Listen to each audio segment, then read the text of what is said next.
Good day. Kalimera, as the Greeks would say, I'm Daniela, together with Lucky, Agatha, Luis, and Ravi, is here to showcase the beauty and culture-rich country of Greece. The southernmost country in Europe with the longest coastline, abundant with rugged mountains, forests, and lakes, the country is well known for its thousands of islands dotting the blue Aegean Sea to the east, the Mediterranean Sea to the south, and the Ionian Sea to the west. There is no doubt that Greece have a lot to offer.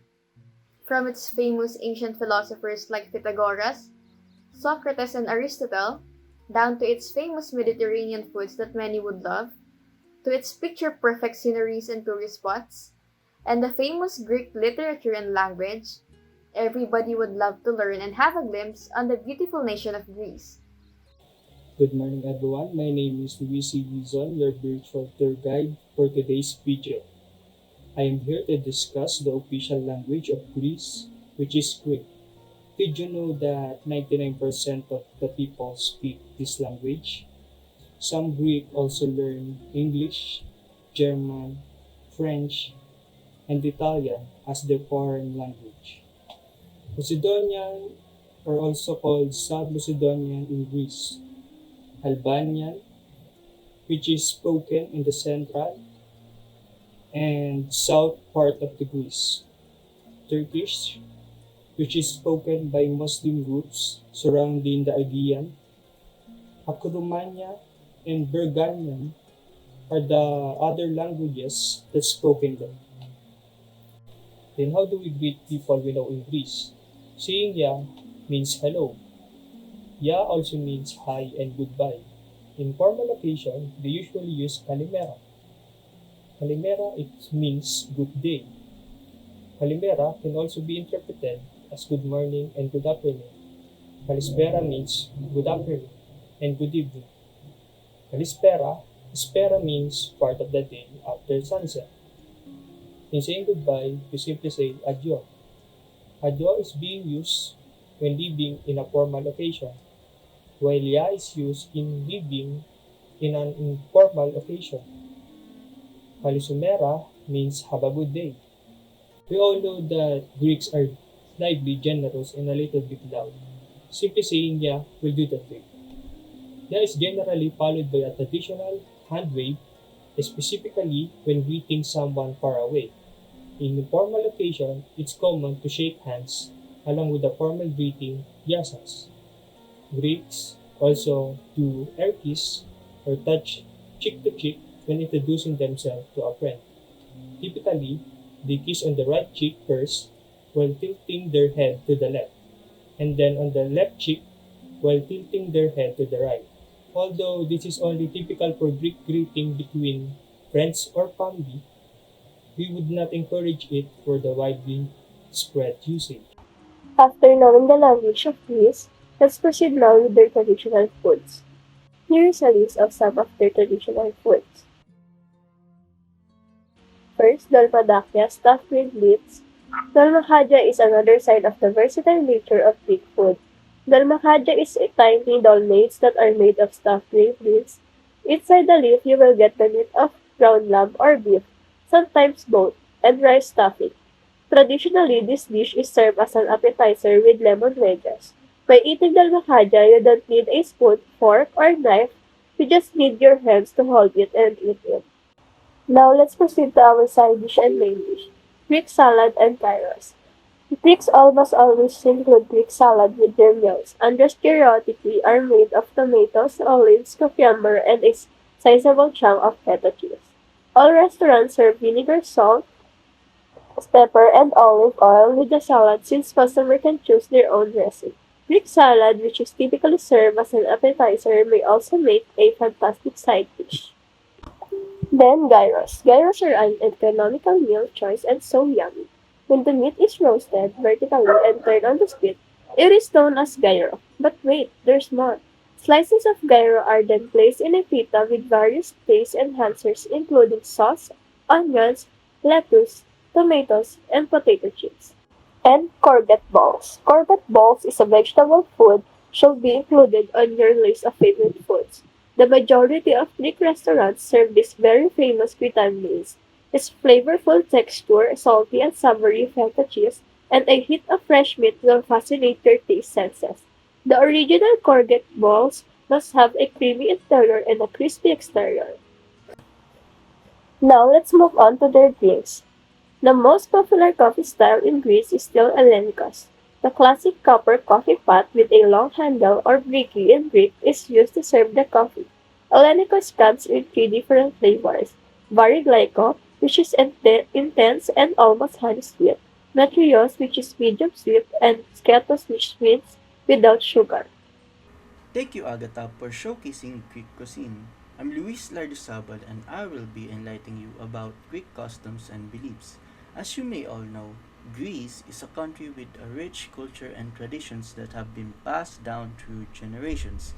One of the things that makes the country so intriguing and delightful is its customs, which represents the nation's past. The first tradition we will be addressing is the Apokris. The term for carnival season in Greece is a major celebration throughout the country and one of the most colorful. The festival consists of 2 weeks of the feast, beginning from the Sunday of Meat Fair and ends with the first day of the Lent, called Clean Monday. Everyone is costumed and parties takes place in the streets and bars, throwing colored confetti to each other. Clean Monday or Lent Monday is the first day of the Lent. It is the day of strict fasting. Christians are not allowed to eat from midnight to noon and can have no meat at all. Christians are also expected to spend extra time praying during the day and reading from the Bible. But because Clean Monday is also considered to mark the first day of spring, Greeks tend to celebrate it with outdoor activities and picnics rather than fasting and praying. Greek Easter is the most significant holiday in Greece. The Greek Orthodox Church celebrates the resurrection of Jesus Christ, along with the arrival of spring when everything is reborn. Easter is a great opportunity for Greeks to rejoice, eat, drink, socialize, and be merry. Easter is celebrated in a variety of ways. Some of them have to do with church functions. Among the well-liked ones are dyeing the red Easter eggs on Holy Thursday. In Greece, Easter eggs are not chocolate eggs. They are real chicken eggs but not the usual ones. They are first hard boiled and then dyed red.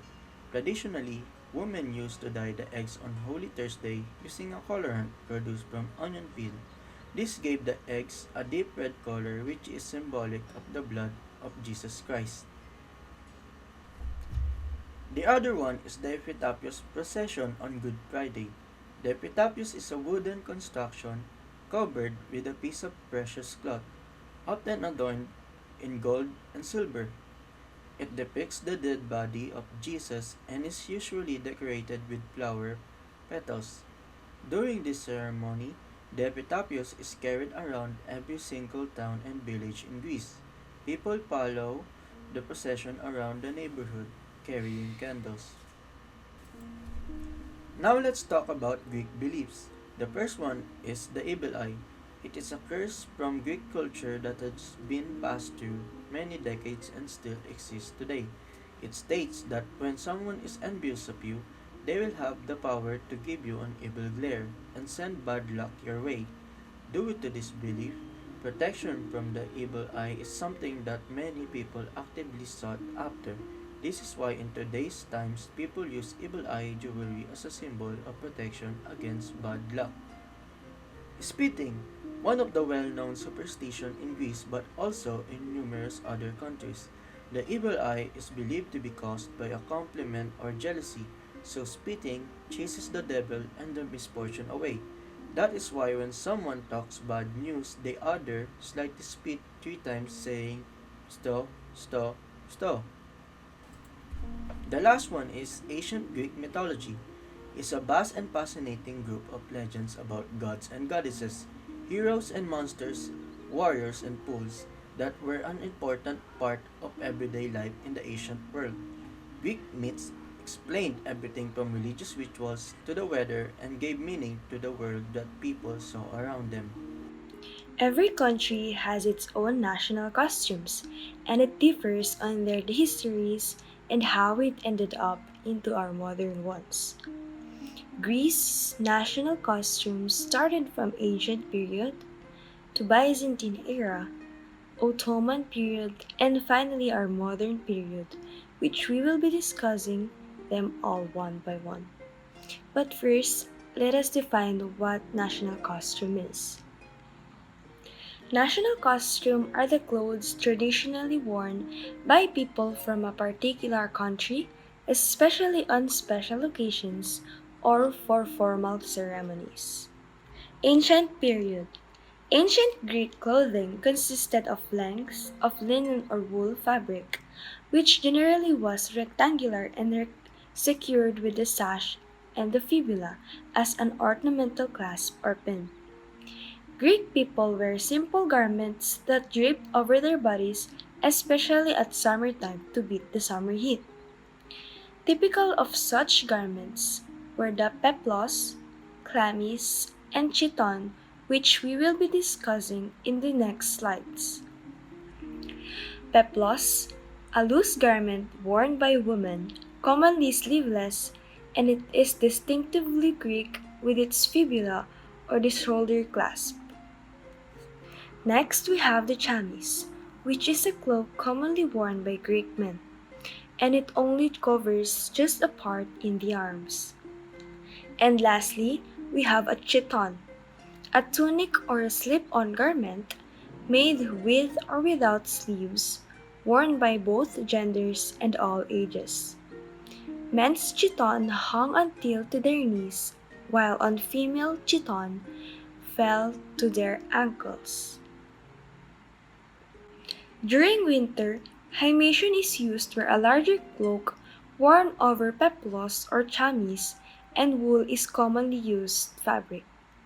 On the other hand, linen fabric is used for a simple clothing worn during hot Mediterranean summers. Next era we have the Byzantine period. Byzantine dresses was essentially conservative. They liked colors and patterns. Byzantine silks are exported and richly patterned cloth, woven and embroidered for upper classes, while on the other hand, dresses dyed and printed are made for the lower classes. A different border or trimming around the edges was common, and made single stripes down the body around the upper arm denotes their class or rank.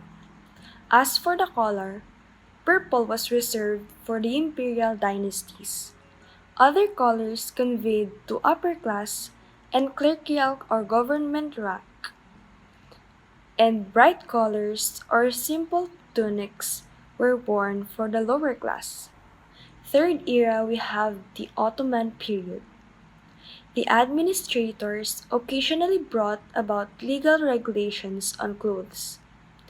The clothing of Muslims, Christians, Jewish communities, clergy, tradesmen, and military officials were strictly regulated.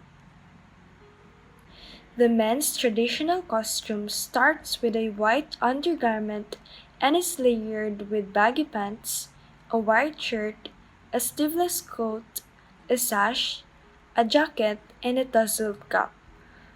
Varka, the clothing style that the islanders from the westernmost Ionian Islands to the easternmost Cyprus used to wear, and it is a type of traditional breeches. Traditional women's clothing in Greece also varies from region to region, but these outfits also contain similar elements. Most traditional costumes for women have a simple cotton dress as a base, with a sleeveless wool vest over it. To this, women may add aprons, sashes, and perhaps most importantly, large head scarves. Fustanella, a popular clothing on the rural areas, and a traditional skirt-like garment. Wealthy Greeks of the urban centers adopted Western European style dress. And lastly, we have the modern period. In the independent Greece, Otto and Amelia were the first to be interested in fashion matters. Amalia created a romantic folksy court dress, which became a national Greek costume, still known as the Amelia dress. However, completely black clothing is worn for 1 year in the morning. It follows the Biedermeier style, with a loose-fitting white cotton or silk shirt, often decorated with a lace at the neck and handcuffs over which a richly embroidered jacket or vest is worn, usually dark blue or claret velvet. The skirt was ankle-length, unpressed pleated silk, the color usually azure. It was completed with a soft cap or fez with a single, long golden silk tassel, traditionally worn by a married woman, or with a kalpaki, or a toque of the unmarried woman. This dress became the usual attire. Karaguna. This traditional wedding dress from Greece is a very colorful and can be quite heavy. Like some other traditional Greek costumes, it includes many layers starting with a black fringe white underdress. Over that, women wear a few different coats, starting with an embroidered wool coat, followed by a long white sleeveless coat, and then another embroidered waistcoat. This is all topped by a red apron.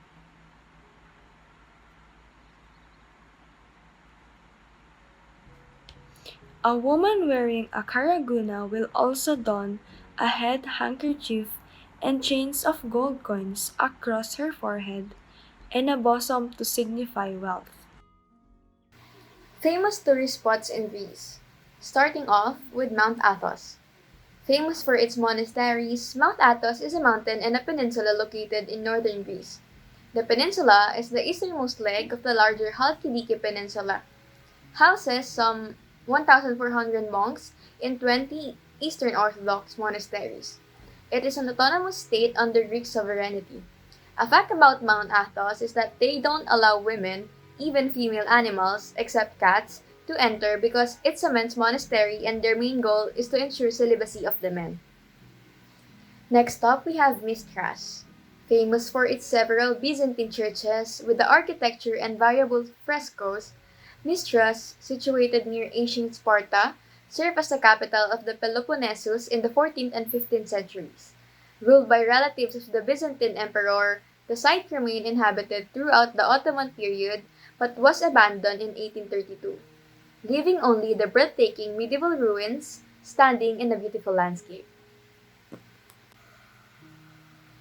Now we have Lindos, a medieval village on the island of Rhodes that is made up of a network of cobbled streets amid whitewashed houses. Above the town rises the Acropolis of Lindos, offering spectacular views of the surrounding arbors and coastline.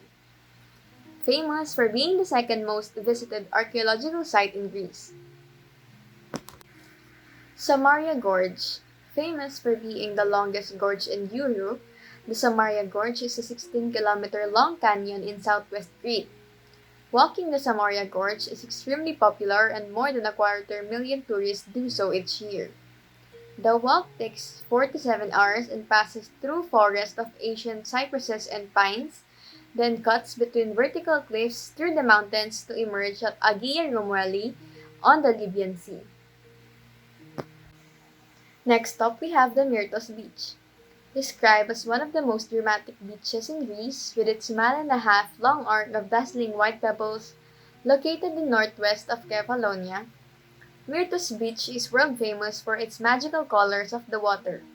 The blue and turquoise colors of the sea contrast sharply with the bright white of the smooth marble pebbles of the beach. The steep mountains and tall cliffs behind Myrtos Beach only add to its beauty. Delphi Theater, the largest structure in the Temple of Apollo and forms an integral part of it, directly connected to the myths of the god. In ancient times, Delphi was the most important site in ancient Greek religion, home to the sanctuary and oracle of Apollo. The ancient theater of Delphi was built on a hill, giving spectators a view of the entire sanctuary and the spectacular landscape below. It was originally built in the fort and could seat 5,000 spectators. Today, it is one of the top tourist attractions in Greece. Next up, we have Meteora. Carved by wind and rain over thousands of years, Meteora's landscape is unique with massive stone spires reaching to the sky. Meteora, which means suspended in the air, in central Greece is a collection of six spectacular monasteries on top of several rock pillars. The first monastery in Meteora was founded in the 14th century. Access to the monasteries was deliberately difficult, requiring either long ladders or large nets used to haul up both goods and people. This required quite a leap of faith because the ropes were replaced only when the Lord let them break. If you want to party, Mykonos Island is perfect for you. Known for its Cycladic architecture, whitewashed houses, alleyways, and chapels, Mykonos is famed as a cosmopolitan destination amongst the Greek islands, and widely recognized as one of the best tourist attractions in Greece. It is also known for its sandy beaches and diverse and intense nightlife, as evidenced by a vast number of bars and nightclubs. Down to our second to the last stop, we have Parthenon. The Parthenon is a resplendent marble temple built between 447 and 432 BC during the height of the ancient Greek Empire. Dedicated to the Greek goddess Athena, the Parthenon sits high atop a compound of temples known as the Acropolis of Athens. The Parthenon on the top of the Acropolis is one of the most famous Greece tourist attractions, and a visit to Athens is not complete without visiting this temple. During its long life, the Parthenon has served as a temple, fortress, a church, and a mosque, and even as a powder magazine. Down to our last stop, we have Santorini. Santorini is a natural wonder of the world. It is a volcanic island in the Cyclades group of the Greek islands. It is famous for its dramatic views, stunning sunsets, the whitewashed houses, and its very own active volcano. Fira, the capital of Santorini, is a combination of Venetian and Cycladic architecture, whose white cobblestone streets bustle with shops, tavernas, hotels, and cafes while clinging on the edge of the 400-meter high cliffs.